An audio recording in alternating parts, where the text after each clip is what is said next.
Bismillahirrahmanirrahim. Assalamualaikum warahmatullahi wabarakatuh.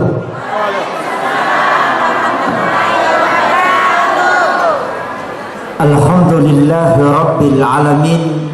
Nashhadu rabbana annaka antallahu la ilaha illa anta ba'asta Muhammadur rasulah basyiran wa nasira qawluhul fasl wa hukumul adl wa sunnatihir rushd wa huwa bil mu'minina ra'ufur rahim.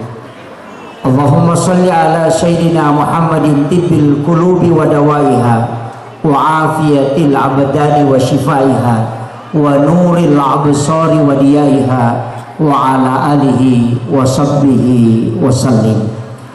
Yang kami muliakan dan kami ta'zimi Bapak Wali Kota Samarinda beserta istri, yang kami muliakan dan kami ta'zimi Ayahanda Ketua Majelis Ulama Indonesia beserta seluruh jajaran pengurus Majelis Ulama yang sempat hadir, yang kami muliakan dan kami ta'zimi Ketua BPW KKSS Samarinda beserta seluruh jajaran pengurus, Dewan Penasehat dan seluruh jajaran pengurus BPW KKSS Kota dan Provinsi.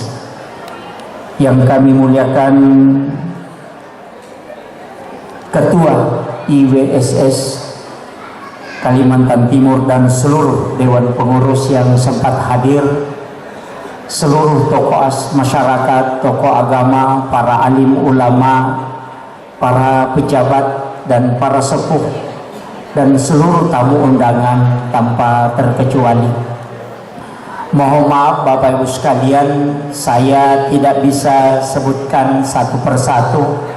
Yang jelas kita hadir pada malam hari ini adalah satu keberkahan.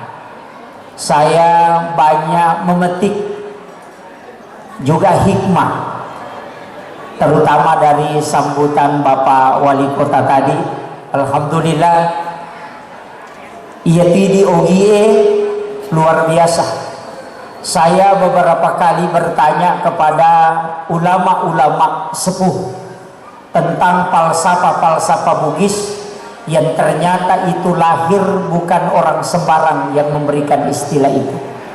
Falsafah itu sebenarnya adalah hakikatnya pesan-pesan agama yang sangat sakral. Cuma nanti anak-anak yang belakangan ini tidak tahu, karena dia memiliki makna yang sangat dalam dan memiliki kajian yang sangat luas. Makanya pada kesempatan ini saya tadi sebenarnya mau bahasa Bugis, tapi banyak yang tidak ngerti juga bahasa Bugis, jadi saya campur. Terima kasih dan permohonan maaf saya kepada pengurus Kakandang sudah merubah 4 kali jadwal ini, karena saya harus menyesuaikan dengan perjalanan dari Papua dengan beberapa daerah karena bergeser. Saya sudah hampir 6 bulan ini tidak istirahat, jadi alhamdulillah bisa bersilaturahmi. Pertama, istilah orang Bugis adalah sulapa apa. Ini penting sekali. Kita kalau mau jalan, mau merantau, istilah sulapa apa ini harus dipakai. Ada falsafanya. Abu Bakar tetun rioloku, Ali ri atauku, Usmar ri abioku, Umar ri monriku, Nasalipuri Nur Muhammad, Baraka doa la ilaha illallah kumpayakum. Ini biasa orang baca. Orang tua kita dulu mengatakan angka pakaianmu pakai lo sompa. Dia tidak mengatakan angka baca-baca mu pakai lo sompa. Kenapa dia mengatakan pakaian, bukan mengatakan baca? Karena ini punya makna, bukan dilapaskan. Abu Bakar itu as-siddiq, artinya jujur. Makanya berdiri di depan Abu Bakar, artinya selalu dahulukan kejujuran kalau mau berhasil. Ali riatauku, Sayyidina Ali itu adalah agamanya kuat, makanya urus agamana po Allah Ta'ala. Utsman di sebelah kiri, harta akan ikut. Itu kuncinya. Makanya rata-rata di Kalimantan ini yang pegang masjid, ngurus masjid orang Bugis. Betul. Kenapa? Karena memang dia tidak boleh lepas dari agama. Karena rezeki akan berkah ketika dia mengurus agama. Allah yang bilang, urus agamaku, duniamu saya yang akan urus. Itu kuncinya. Kemudian Umar Rimon Riku, Umar itu berani. Orang Bugis itu pantang lari. Makanya dia merantau dengan 4 ujung. Yang pertama ujung lidah, yang kedua ujung pena, yang ketiga ujung badik, yang keempat ujung kelamin. Ini yang banyak orang tidak tahu, Pak. Ujung lidah adalah hebat bicara, orator, politikus masuk di dalamnya. Ujung pena adalah orang yang hebat menulis, itu agamawan, ulama, kiai. Ujung badik itu orang berani. Makanya orang Bugis pasti berani. Kalau tidak bisa kau gunakan ujung lidah karena tidak bisa bicara, kau pakai ujung pena. Kalau tidak kau punya modal ujung pena, maka kau harus berani, maka gunakan ujung badik. Tapi kalau masih tidak bisa, tiga-tiganya kau tidak miliki, maka harus kau miliki yang keempat, ujung kelamin. Nikahi bangsawan supaya kau menjadi hebat. Itu kuncinya. Makanya Tenggarong itu orang Bugis datang memperistri, mengislamkan Raja Kutai, sehingga disebutlah istilah Tenggarong itu bahasa Bugis Tanggana Arunge, karena akarungan itu dari Bone. Ini yang sebenarnya ulama kita itu sudah ajarkan sebelum orang merantau, tapi anak belakangan itu tidak kaji itu. Ada beberapa yang kalau kita kaji lebih dalam, Pak, kenapa sulapa apa ini? Kita kalau tarik dalam agama ketemu semua itu. Yang pertama alifu, ha, mim, dal. Alifu teto, haroko, mim suju, dal tudang. Tulisannya Ahmad. Itulah Nurul Muhammad. Alif itu adalah simbol dari angin, api, merah. Kemudian ruku adalah simbol angin, itu kuning, huruf H. Kemudian sujud itu huruf mim, simbol tanah. Duduk itu adalah air, maka simbol air itu adalah dal. Makanya tulisannya juga adalah Ahmad. Kepala kita huruf mim, tidak ada simbolnya huruf H. Pinggul huruf mim, kaki huruf dal, tulisannya Muhammad. Itu dikaji dari dulu, Pak. 4 unsur ini juga masuk di dalam mazhab Syafi'i. Imam Abu Hanifah itu akliyah, Imam Malik itu naklih. Kemudian Imam Syafi'i menggabungkan duanya. Imam Ahmad bin Hambal itu kontemporer. Ternyata 4 ini juga dikenal dalam Islam. Makanya kalau kita mau kaji agama ini dengan falsafah orang Bugis itu luar biasa. Makanya sulapa apai. Artinya kenapa orang dulu pakai Abu Bakar, Umar, itu juga simbol. Umar itu berani, Abu Bakar itu adalah pemalu, Utsman bin Affan juga dermawan, Sayyidina Ali adalah orang hebat. Makanya air simbol Sayyidina Ali, tanah adalah simbolnya Utsman, api adalah simbolnya Umar, Abu Bakar adalah simbolnya angin. Itu semua dikaji ulama kita dari dulu sehingga dia berikan falsafah. Yenaronang kayasa sulapa apa. Dan ini yang kita harus pegang, Pak. Kemudian orang Bugis itu kenapa berhasil? Satu kuncinya ada pada wanita. Betul, Bu. Saya ingin sampaikan satu rahasia yang kadang orang tidak mau buka.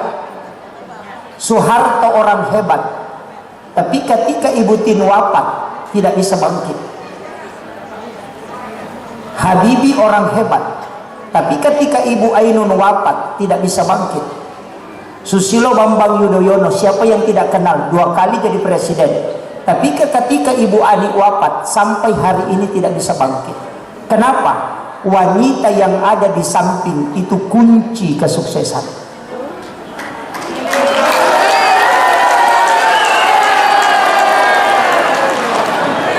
Ibu-ibu jangan gembira dulu. Iya. Dan itu konsensus di kalangan kita para ulama. Siapa yang paling tinggi kasih sayang dan cintanya kepada istrinya, pasti hidupnya berkah. Tapi sehebat apapun orang, ketika dia mencoba menyeleweng dengan istrinya, maka lihat, seorang kiai di pondok pesantren hafal Quran 30 juz, ribuan hadis dia hafal, setiap waktu sholat berjamaah dijatuhkan sehina-hinanya karena persoalan selingkuh. Apalagi yang tidak hafal ayat.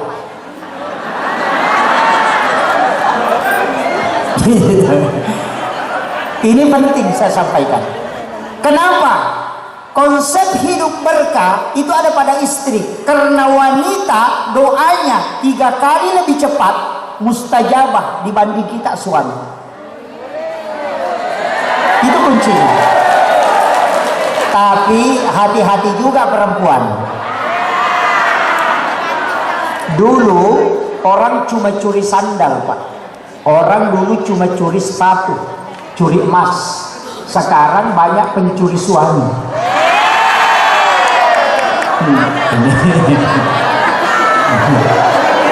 Makanya saya ingin kasih tahu, ada satu doa yang diajarkan Rasulullah jauh sebelum keadaan seperti sekarang ini. Banyak perceraian. Di depan kita ada Bapak Kepala Kantor Kementerian Agama. Alhamdulillah. Kenapa banyak masalah terjadi sekarang? Itu karena orang tidak melihat awal masalahnya adalah banyaknya perempuan, laki-laki jumlahnya semakin kurang. Ya, ada yang mengatakan 1:7, wallahu alam. Apakah data itu benar? Jadi kong kecil di arwani pura ini angka 6 akun rei di gatawana. Oh, ini yang parah. Ya. Makanya yang 6 ini bahaya, tapi tidak bahaya sebenarnya, tidak terlalu bahaya. Yang bahaya itu janda. Itu yang bahaya. Apalagi yang selalu pakai TikTok. Oh, itu bahaya, Pak.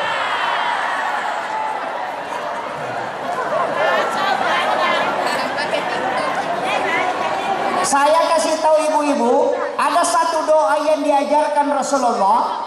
Ketika kita mau tidur atau pada saat selesai sholat maghrib, baca doa Bismillahi ala nafsi wa mali wa ahli 7 kali.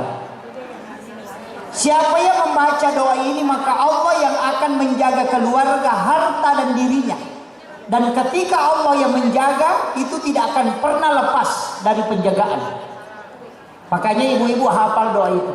Bismillahi ala nafsi wa mali wa ahli. Kalau tidak mempan, pakai rumusnya Aisyah. Setiap Jumat pertama setiap bulan, bikinkan air panas suami. Aduk mengikuti arah tawaf, baca inna ansalnahu ketika diaduk. Ikuti arah tawaf. Nanti airnya berhenti berputar, letakkan sendok di tengah-tengah. Nanti diangkat ketika air berhenti berputar, tapi baca surah Al-Kautsar. Inna a'tainakal kautsar. Berikan minuman itu kepada suami, dia minum, sisanya kita minum walaupun hanya seteguk. Baca surah Al-Kautsar. Tidak ada suami yang mampu menceraikan istrinya yang mengamalkan itu.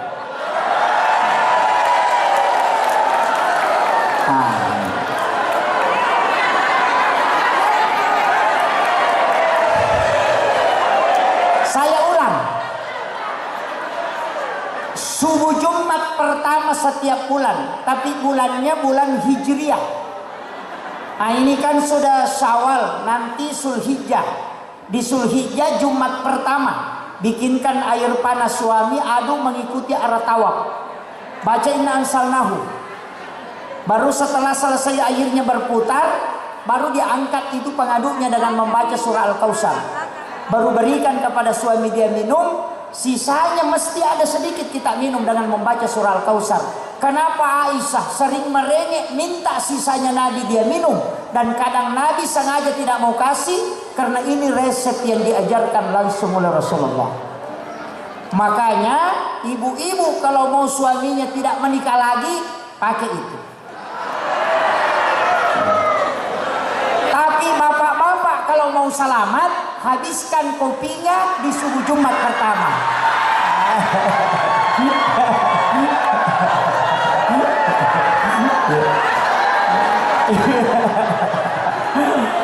Ya harus dua-dua dong diajari.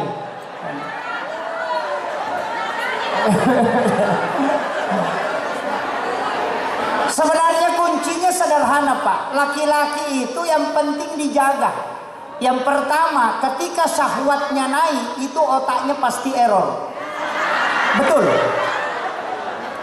Profesor saja, kiai, kalau syahwatnya naik, pasti otaknya error. Kenapa? Karena memang itu tidak bisa ada keseimbangan. Makanya dia semarah-marah. Mau ke kantor, berarti ada masalah. Dari situ kenapa wanita yang mendapatkan pahala besar ketika melayani suami dengan sempurna. Siapa yang melayani suaminya dengan sempurna dan menyebabkan suaminya ridha, maka wanita itu mendapatkan pahala sebagaimana melaksanakan ibadah umrah 1 kali. Makanya bapak-bapak kalau mau kopi istrinya, "Ma, mau umrah gratis."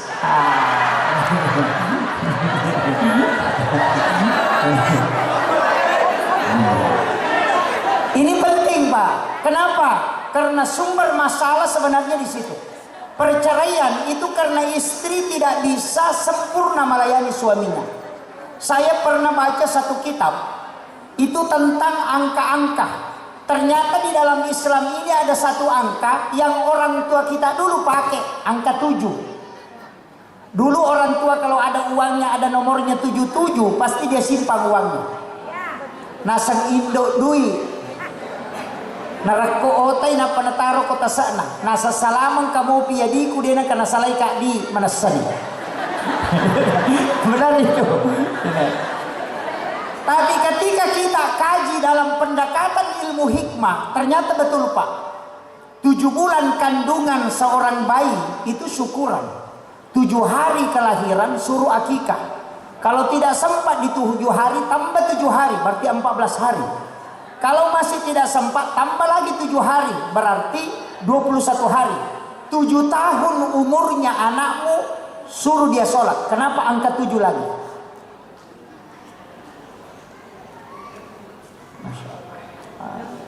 Ini orang tua saya yang bawakan ini. Masya Allah.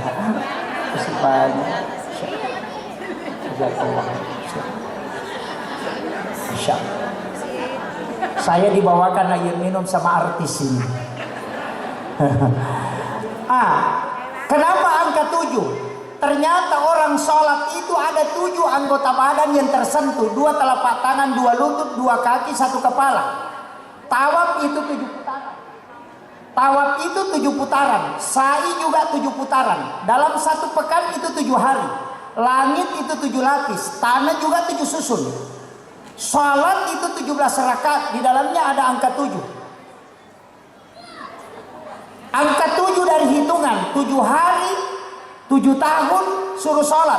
10 tahun pukul kalau tidak salat karena menghadapi 7 tahun kedua 14. 7 tahun umurnya anak masuk SD, 7 tahun kemudian masuk SMP, 7 tahun kemudian masuk perguruan tinggi. Dan ingat 14 lari ke 21 suruh menikah. 21 sampai 28 tidak menikah, maka dia akan menikah nanti di umur 30 ke atas. Kenapa? Karena syahwat menikah hilang. Ketika 38 tidak menikah, nanti 39 ke atas menikah, 47 tahun umurnya baru masuk kelas 1 SD anaknya kalau ada. Itu manajemen agama itu sempurna betul Pak. Ini yang orang biasa tidak pelajari. Makanya ilmu hikmah itu luar biasa. Dan hikmah ini kalau kita kaji, kenapa Rasulullah melarang kita mengambil makanan yang jauh? Ini penting. Orang Bugis itu punya tradisi pakai baki. Angka baki nak kumapalinan andre. Setiap makanan dia hidangkan pakai baki. Kenapa? Karena baki itu bisa diputar. Karena larangan di dalam agama tidak boleh mengambil makanan yang jauh dari kita, mesti ambil yang di depan. Kenapa? Orang yang mengambil makanan jauh dari depannya, nanti dia mencari rezekinya baru bisa datang. Tapi orang yang mengambil makanan yang ada di depannya, orang yang akan datang menawarkan rezeki kepadanya. Itu hikmahnya. Makanya orang Bugis dia pakai baki supaya bisa diputar. Yang kedua, kenapa wanita kalau makan dilarang membuka mulut? Ya teh buka itimun nak makemai. Wanita itu kalau makan begini. Laki-laki boleh membuka, perempuan tidak. Adabnya, kenapa? Karena wanita yang makan tidak membuka bibirnya, itu suaminya selalu pengantin baru setiap malam. Itu hikmahnya.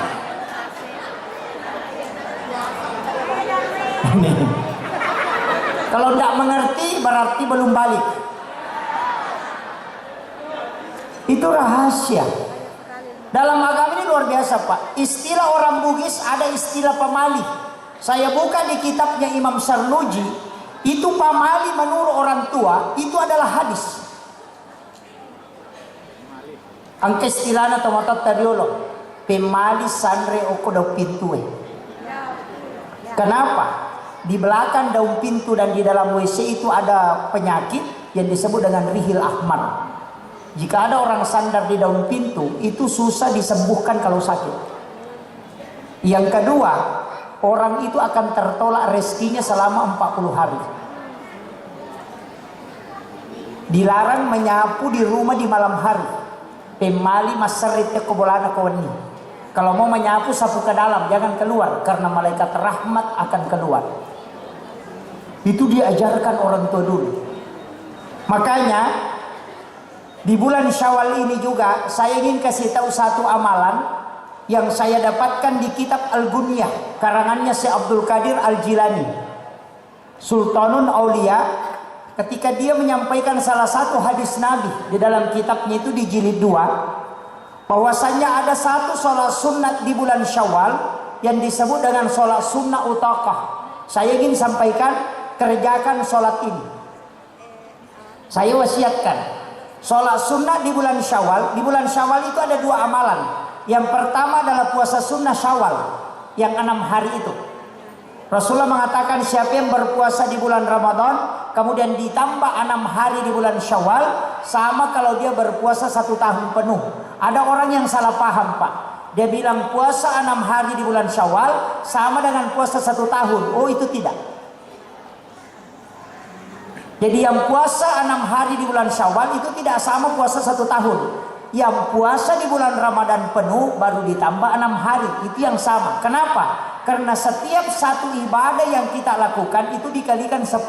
Man jaa bil hasanati falahu asyru amsalihha. Makanya 30 hari di bulan Ramadan dikali 10 menjadi 300. 6 hari di bulan Syawal dikali 10 berarti 60. 360 adalah jumlah hari dalam 1 tahun. Itulah kenapa dikatakan sama kalau berpuasa 1 tahun penuh.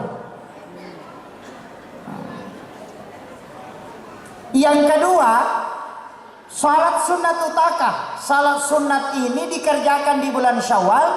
Nabi bersumpah sampai 5 kali. Saya tidak temukan hadis Rasulullah bersumpah sampai 5 kali kecuali di salat sunat utakah. Itu dikerjakan 8 rakaat, bisa dikerjakan di waktu duha, bisa dikerjakan di waktu tahajud, bisa juga diambil antara maghrib dengan isya, sholat sunat awabin. Jadi diniatkan kalau di waktu duha niatkan sholat sunat utaka sekaligus sholat sunat duha. Jadi 1 kali dikerjakan dapat 2 pahala. Cuma tidak boleh diganti surahnya. Surah yang dibaca itu adalah surah Al-Ikhlas 15 kali setiap 1 rakaat. Boleh dikerjakan sekali saja dalam 1 bulan, boleh juga setiap minggu, boleh juga setiap hari. Tergantung kemampuan. Tapi apa padilanya? Rasulullah mengatakan, siapa yang punya utang dan ingin melunasi utangnya, pasti Allah mencukupkan rezeki. Itu Nabi bersumpah dengan nama Allah yang jiwaku berada di tangannya, kata Nabi. Yang kedua, siapa yang punya penyakit, dan dia tidak tahu penyakitnya apa, sudah dia periksa kemana-mana dan tidak ada orang yang bisa sembuhkan, maka suruh kerjakan sholat sunnah utaka ini, maka akan ada orang yang datang, baik itu melalui mimpi maupun langsung. Ini sholat sunnah utaka, Pak. Ada kisahnya Imam Al-Qudama, penulis kitab Fiqih Al-Mughni. Imam Al-Qudama itu adalah salah seorang ulama. Dikisahkan itu dia pernah mengobati anak muda yang ada di Mesir, yang matanya kena kanker, kalau kita itu sampai biji matanya keluar, masuk batu matanya, tidak ada dokter yang bisa mengobati. Tapi anak muda ini melaksanakan sholat sunnah utaka dan dia tertidur di atas sajadahnya. Tapi pada saat dia tertidur, dia bermimpi didatangi Imam Al-Qudama, kemudian diludahi matanya. Setelah ditanya siapa yang mengobati matamu, dia mengatakan Imam Al-Qudama. Tidak ada orang yang percaya karena jaraknya lebih 100 km. Tapi ketika ditanya Imam Al-Qudama, apa jawabannya? Kalau dia mengatakan saya yang mengobati, itu betul. Karena saya sesudah sholat subuh mengaji kemudian tertidur, Rasulullah datang kepadaku memberitahu bahwa ada anak muda kau ludahi matanya, dan saya ludahi hanya dalam mimpi. Dan ternyata anak muda ini juga diobati dalam mimpi. Inilah fadilah dari sholat sunnah utaka yang dikerjakan. Itu mudah aja, Pak. Sebenarnya surahnya tidak boleh diganti, harus dibaca 15 kali setiap satu rakaat. Jadi 2 rakaat 1 salam. Niatnya usolli sholatul sunnatul utaka rakaatain. Jadi kalau kita pakai bahasa Bugis ya lebih gampang. Wakatai masa saja sunnah utaka 2 rakaat karena pengalah ta'ala. Setelah selesai 8 rakaat ada zikirnya, kita baca tasbihnya malaikat, subhanallah wa bihamdihi subhanallahil azim, itu 70 kali. Baru pakai sholawat 70 kali. Allahumma sholli ala sayyidina Muhammad wa ala ali sayyidina Muhammad juga 70 kali. Doanya tidak ada, tapi itu yang dipakai. Kemudian yang keempat, Rasulullah berjanji, siapa yang ingin merantau mencari rezeki atau mencari nafkah untuk keluarganya, semua kehidupannya akan dimudahkan. Ia nanas atau pandriteliore, maka da angkat tu sampai sunnah napas sompa. Ini yang dimaksud. Makanya kalau ada orang di Kalimantan ini belum berhasil, sudah lama tinggal di perantauan, kembali dulu ke kampung. Awali dulu, start ulang, baru kembali. Kerjakan sholat sunnah utaka. Kenapa di Indonesia ini, Pak, ada satu tradisi yang tidak dimiliki oleh negara lain? Apa? Mudik. Malaysia itu tidak punya mudik. Singapura tidak ada mudik. Amerika tidak ada mudik. Indonesia ada mudik. Halal bihalal juga Indonesia, Pak. Itu hebatnya orang Indonesia. Padahal yang memperkenalkan halal bihalal menurut beberapa literatur itu Kiai Wahab Hasballah. Ketika dipanggil oleh Presiden Soekarno, dia memberi saran supaya tokoh-tokoh politik yang sering bertengkar ini disatukan duduk satu meja. Kemudian dia bersilaturahmi karena juga di dalam bulan Ramadan. Makanya Soekarno mengatakan, wah, kalau silaturahmi biasa-biasa aja. Kiai Wahab Hasballah memberi nama halal bihalal. Itu pendiri Nahdlatul Ulama. Makanya halal bihalal inilah untuk mempersatukan tokoh-tokoh politik yang ada di Indonesia supaya tidak terjadi gesekan. Inilah yang kita lakukan pada malam hari ini, dari berbagai elemen menyatu dengan satu suku yakni Bugis, tapi diikat oleh halal bihalal. Ini sebenarnya yang dilakukan Kiai Wahab Hasballah supaya negara kuat pada waktu itu. Nah sebab itu Pak politik Pak makre guru tepak Bakri Wahid petu perlu beli perlu melek perlu. Guru ta almarhum Pak Bakri Wahid. Ya tu nasa politik enak petu perlu. Namo masih lesura kodenas pada pilihanna siap bokorat tu. Melek perlu ya kode musi anggota dena leko paroye. Beli perlu madar disiolongi maka ada iya tapi aku maboko ilangi na todo. Itu. Tapi di politik Pak ada yang selalu sukses. Siapa? Tim sukses. Itu yang tidak pernah kalah Pak, selalu sukses. Makanya dikatakan tim sukses. Orang yang dia dukung kalah tetap sukses, menang sukses juga. Dan inilah yang tim sukses yang biasa mengadu orang. Makanya jangan sampai terputus silaturahim karena hanya politik. Jangan. Politik adalah wadah kita untuk bagaimana memperjuangkan baik aspirasi masyarakat, tapi jangan sampai menggadaikan silaturahmi, menggadaikan persaudaraan, menggadaikan kesukuan kita hanya karena kepentingan ini. Jangan. Itu saya wasiatkan. Hidup ini penting berjuang Pak, tapi jangan sampai ada yang dijual gara-gara itu. Maka jangan ada asyik dia ngena ogie di kampung Kalimantan ini luar biasa Pak. Saya keliling Kalimantan sudah berapa hari. Kemarin dari Tarakan baru lanjut ke Bulungan, dari Bulungan ke Barau, dari Barau baru ke sini. Alhamdulillah. Di mana-mana saya ketemu dengan orang Bugis. Saya sangat bersyukur banyak bersilaturahmi dengan orang Bugis dan orang-orang hebat.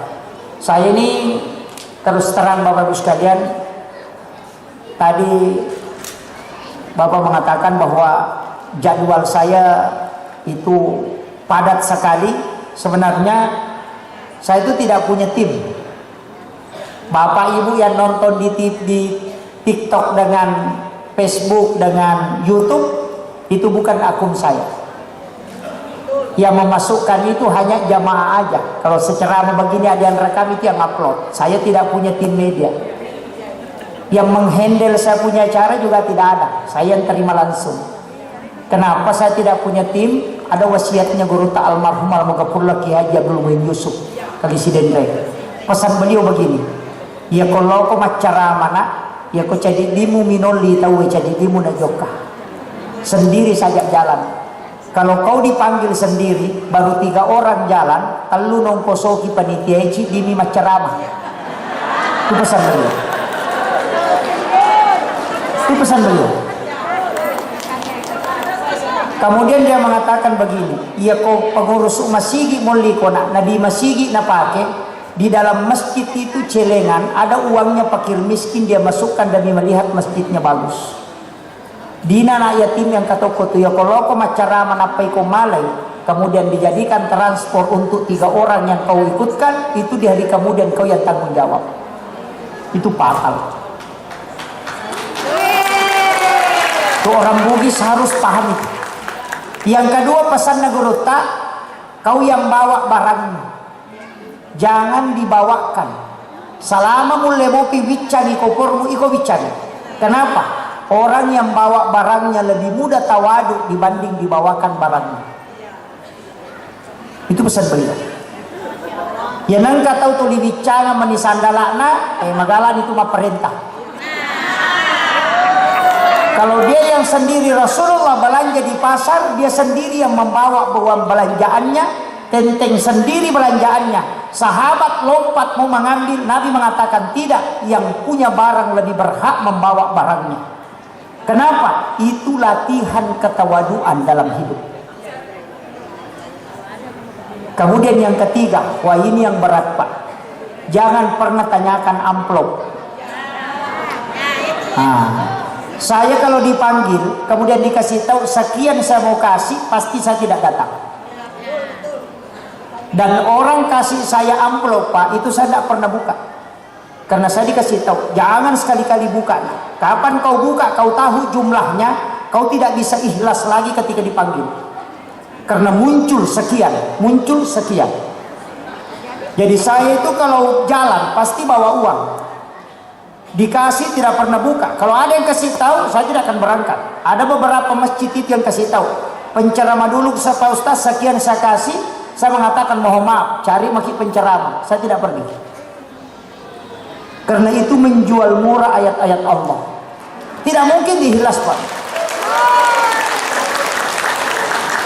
Saya beberapa kali mau berhenti ceramah, cuma dikasih metode. Guru tak bilang, enak, magampang, kocek komisan.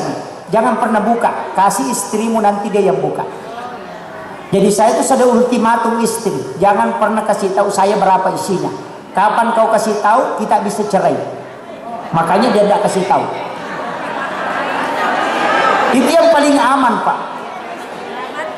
Nasabah ya kuirisa ni maka daseko. Pada saat ceramah pasti iblis itu akan selalu mengingatkan, dan ilmu itu agak susah kita sampaikan.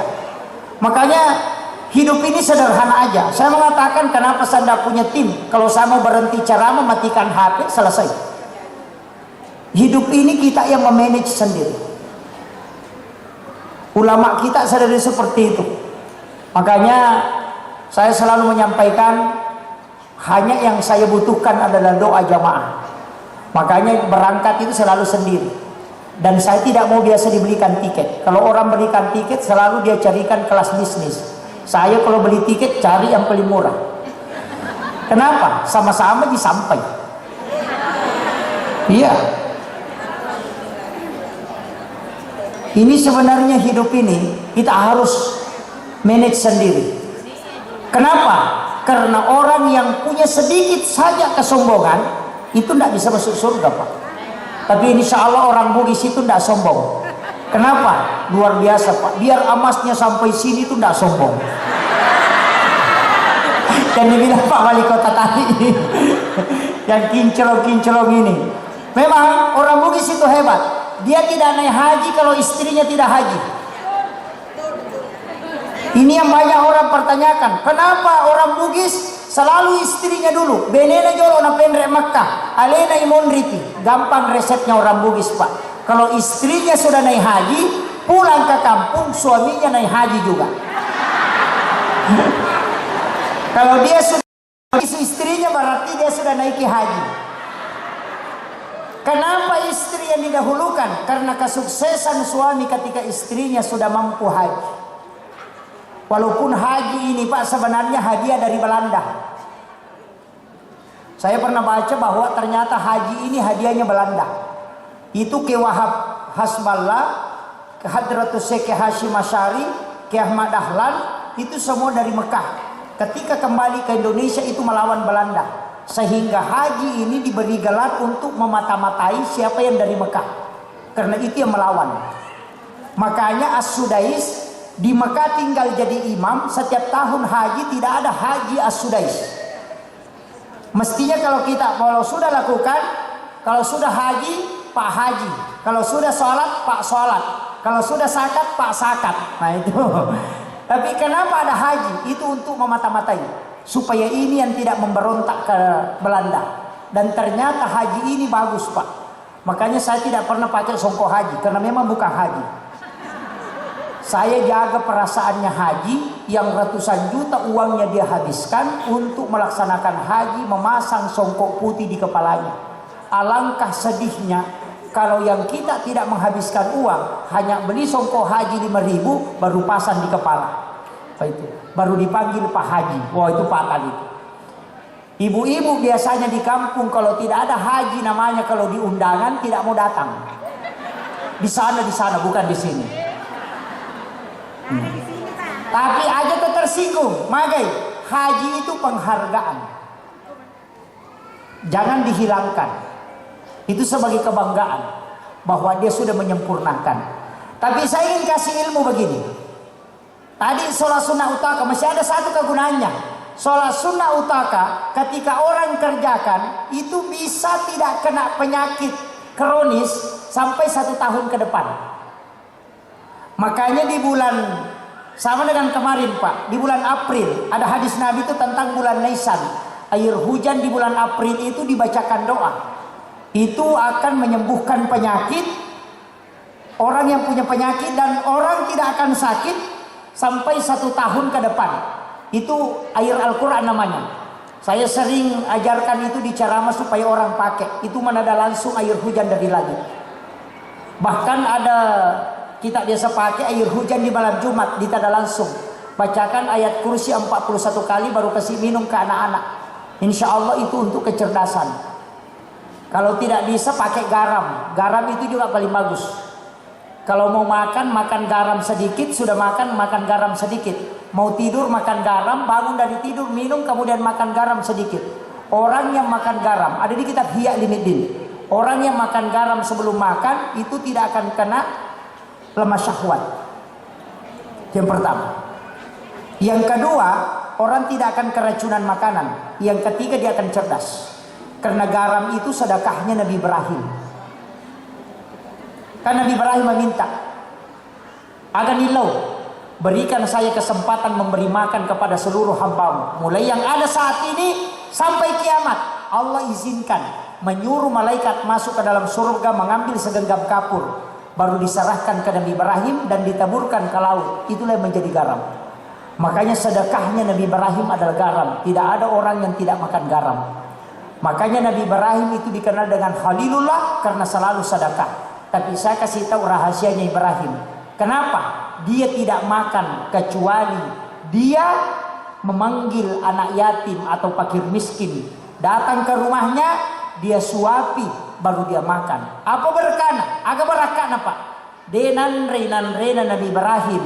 Narekodena pura napanre tau kasih. Artinya selalu keluar sedekahnya sebelum dia makan. Barakana dibakar selama 40 hari 40 malam itu tidak terbakar. Makanya kalau ada pasar mau bebas dari kebakaran, suruh perbaiki zakatnya. Kalau ada rumah tidak mau terbakar, suruh perbaiki zakatnya. Kalau ada harta tidak mau terbakar, suruh perbaiki zakatnya. Ia namakan jamo sakana denan ri api. Kenapa? Sifat Nabi api matunuh, tapi nak kerokona lega ipong Allah Ta'ala, dia tidak akan membakar. Makanya diberitahu kepada api dingin, magai watakalena Nabi Ibrahim, makanan yang masuk itu semua disedekahkan baru dia makan, sehingga api pun tidak akan membakarnya. Maka harta yang kita miliki, emas, harta di dunia ini, sakati supaya dia tidak akan terbakar baik di dunia maupun di akhirat. Tapi kapan dia nasusakana pasti akan dibakar. Saya kasih tahu di Lisa Sidrap pernah terjadi kebakaran, 400 rumah terbakar kecuali ada satu tidak terbakar. Atapnya alang-alang tapi dia tidak terbakar. Kenapa? Akatalui napas susakana napa nasalai. Dia keluarkan zakat uangnya, kemudian beli kayu, dia keluarkan lagi zakatnya, baru dia kasih berdiri rumahnya. Setelah dia tempati, dia lagi keluarkan zakatnya, baru dia hitung semua isi rumahnya, baru dia zakati, baru pergi ke Surabaya. Terbakar di Sidrap, kebakaran sampai membakar kurang lebih 400 rumah. Satu-satunya rumah yang tidak terbakar cuma rumahnya. Agar apa? Ya konandre api bolaku nabale ka Allah Ta'ala. Ternyata tidak betul. Itu kuncinya. Ada salah seorang toko juga, orang Bugis, orang Belawa di Kolaka Utara. Lalu api oku yasekna bolana. Denan re api, kasur yang dia keringkan tidak terbakar, tapi rumah di sekelilingnya habis, pasar habis. Kenapa rumahnya di sudut pasar tidak terbakar? Ternyata itu juga yang dia lakukan. Nabi Ibrahim lakukan itu, ternyata terbukti. Maka digurut takiemu ini. Sifatnya itu agak kayak makasolang. Ya konalat ga ipong Allah Ta'ala pasti dia nakasolang. Nabi Ismail disembeli pisau, pisaunya tajam, tapi denandre pisau bukan karena kulitnya kuat, tapi sifatnya pisau yang dicabut. Dega ga makasolang ko watakalele ko makanjai pasidakai si bawa sakka. Ya kong katau palasang maseke-seke ya. Kuncinya itu, Nabi mengatakan, dau mardakum bisadakah, obati penyakitmu dengan sedekah. Makanya kalau mau sukses, ini yang terakhir, saya sudah 1 jam. Kalau mau sukses, satu kuncinya, perbaiki sedekah. Itu aja kuncinya Pak, pasidakah. Ya namakan jamu pasidakah tak, insya Allah. Sedekah itu tidak mesti dengan harta, bisa dengan doa. Sedekah bisa dengan senyuman. Tersenyum itu sudah sedekah. Tapi sedekah uang kepada fakir miskin itu luar biasa Pak. Tapi saya kasih tahu satu resep. Bersedekahlah pada hari Jumat, cari 7 orang miskin kau sedekahi. Karena 7 orang miskin kau sedekahi pada hari Jumat itu mengalahkan 40 ulama ketika dia berdoa. Makanya kalau ada caleg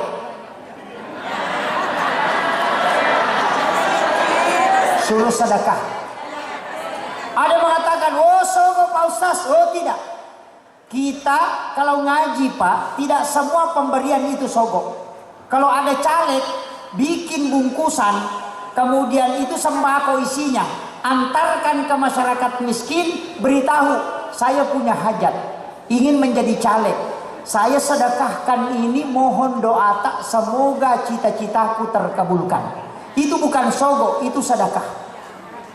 Tapi kalau dia bawa bingkisan, baru ambil fotonya, ingat tanggal sekian nomor 4 ini namaku, coblos, itu sogo itu. Bedakan sedekah, bedakan sogo. Makanya Hujjatul Islam, makanya Imam dalam kitab Arba'in Imam Nawawi Ad-Dimashqi, hadis pertama dari 40 hadis adalah niat. Kenapa? Karena niat kuncinya. Ini yang penutupnya. Dari sinilah ada falsafah. Letuk memang konapa joka. Aja muloko de murewa. Yang kedua, istilahnya orang tua kita dulu mengatakan, ya dunia enak, oki tu monro hakikin na sini na jama-jamang. Maka saya kasih tahu, ini resep. Tapaki pesan na tau pandrite sampajat tepat tu jenis terluka supaya berhasil. Maksudnya, ya sange sampajat tepat tu. Ya ko suju pacapuran na sampaja loroy tania kangi aleta untuk masampaja ngasara. Ketika kita meninggal antara duhur dengan asar, berarti kita meninggal dalam keadaan menuju sholat. Itulah makna hadis Nabi, umatku adalah umat yang paling beruntung karena dia berjalan menuju kebaikan, meninggalkan satu kebaikan. Dia tu ampai Pak, rogi ki ko sampaja mi bawa melo tareke ngapalatak dena siaga. Makanya meki matindro tania kami moto masa pajak tahajud. Berapa lama kita tidur? Sekian lama dihitung ibadah di hadapan Allah. Ya kau pura ki masa pajak tahajud, meki istirahat, maka tidur niatkan bahwa saya istirahatkan tubuhku untuk bangun sholat subuh. Berapa lama kita tidur? Itu juga dihitung sholat di hadapan Allah. Ya naromanana an-naumul alim khairum min sholatil jahil. Tinro na tau pandrite, yasi inaya sampajan na tau bodoh. Karena satu-satunya perbuatan yang tidak ada dosanya itu cuma tidur Pak. Orang sholat bisa berdosa kalau jengkel sama imamnya. Terlalu panjang bacaannya dia pukul sandal. Itu ada itu di media.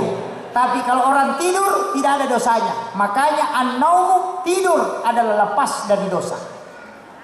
Tidak ada dosanya orang tidur. Makanya kalau tidur itu ada tidur ilahiyah, ada tidur sunnatullah, ada tidur syaitania. Tidur ilahiyah kalau menghindari dosa. Tidur sunnatullah kalau sangat ngantuk. Tidur syaitania nanti khutbah Jumat orang baru tidur. Itu syaitania. Ini makanya saya wasiatkan, niatkan Pak, mau tinggalkan rumah, niatkan mencari nafkah halal untuk keluarga. Berapa jam kita di pasar, itu dihitung jihad fisabilillah. Inilah orang yang pahalanya tidak pernah berhenti mengalir. Kalau hanya keluar rumah mencari rezeki untuk bayar arisan, maka sampai mati hanya urus arisan. Tapi kalau tinggalkan rumah untuk keluarga, mencari nafkah halal, maka dia adalah jihad. Berapa lama dia berjihad, itu selalu dapat berkah dalam hidupnya. Maka hidup jihad hanya ada pada niatnya, bukan melihat pada perbuatannya saja. Ini penting saya wasiatkan. Akhirul kalam, wallahul muwaffiq ila aqwamit thoriq. Assalamualaikum warahmatullahi wabarakatuh.